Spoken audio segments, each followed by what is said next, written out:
Magandang araw, another day, another vlog. Matagal-tagal nga pala tayo walang upload dahil nito mga nakarang araw ay sobrang busy ng ating schedule. Tambak nga yung mga videos na i-voice over, kaya naman, simulan na natin. By the way, ako nga pala si Forto TV, nagtatrabaho bilang isang college prop sa isang private school, and yes, taga Mindoro po ako sa lugar kung saan maraming tapat na nagmamahal gabi araw. Hindi ka nalulula sa nasabi mo. Simulan natin ang araw sa aking first period. Siguro naman ay umay na kayo sa teknik ng mga college prop. Ano? Yung walang kamatayang reporting. So far, maayos naman ang kanilang reporting. Meron silang visual. Ang problema, hindi ko alam kung ako'y inapuri o inawalang niya na rin mga estudyante ko. Basahi pa, "Thank you sir, you're the best." Ano daw? At dahil ako'y inawalang hiya ninyo, ere ang aganti ko sa inyo. Oh, sige, sayaw. Hindi na nga pala natin alagyan ng tugtog at ako'y nakaka-copyright. Imagine niyo na lang na may tugtog. So, panoorin niyo po.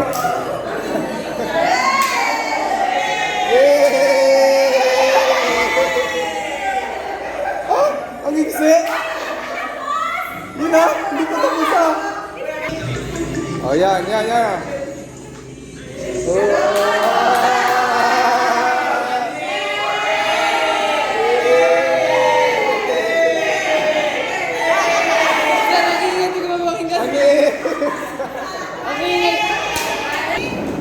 Yan ang mapapala nyo pag ako'y inyong inawalang hiya. So, mag-move on naman tayo sa kabilang section na ere. Medyo unique nga pala yung kanilang reporting kasi dinadaan nila sa iba't ibang pakulo. So, imagine mo na lang yung may pinapanood kang program sa TV, like, for example, yung ginawa nila dito na parang segment sa Showtime. And then, sa kalagitnaan, nandun pala yung content ng kanilang report. So, maaliw ka sa panonood and at the same time, matututo ka pa, di ba? Square root of negative 1. Bakit? Because the candy is so real. So, ilan lang yan sa mga masasayang eksena. So, hindi ko nga pala nakuhaan ng video yung iba at naaliw na ako sa panonood. So, nakakatabangan ng puso yung mga ganang estudyante na sobra-sobra kong mag-effort. So, nakakataba ng puso kasi para sa akin, dito nila pinapakita yung respeto nila sa subject and sa professor na nagtuturo. Diba? Ay, talaga na isingit ko pero yung aking pagkain. Erase. Oh, bow, ipauwi pa maglakad na rin mga college faculty ayo. So, kinabukasan nga ni pala nagkaroon kami ng bomb threat awareness seminar. So, pumila muna ako sa attendance at baka makapag-raffle. Ay, malay mo't manalo tayo ng kaunting kwan. Kahit isang bomba. Pasabugin natin mga chismosa. So, yun nga pala yung bago natin katanga si Sir Peter. Isa ring dakilang brrr. So, yun, nagsimula na nga pala yung aming seminar. So, nag-lecture sina Sir dito tungkol sa mga bomba at kung anong dapat gawin kapag naka-receive ng bomb threat. Tapos, pinahawa kami ng iba't ibang klase ng bomba. Kakatakot lang at baka biglang sumabog baga. Yung iba ay mabibigat, yung iba napakagaan, parang laruan lang, kagaya nito. Yun, so hindi ko alam kung anong tawag dyan. Basta, bomba daw yan. Ganon.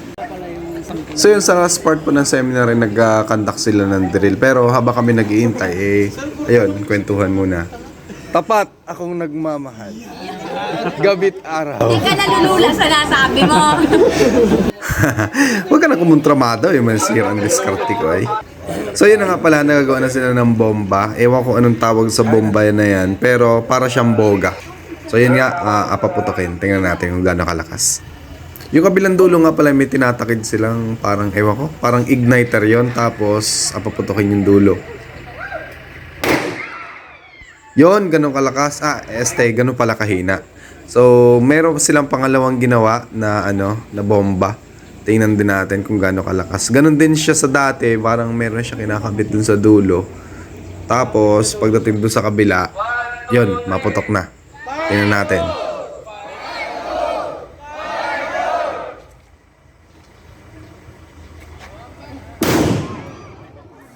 Yun ang malakas. Ay, sabi nga ng siga sa amin ay, sino nagpaputok? Ay, sumagot yung isang siga. Sabi, ako, bakit?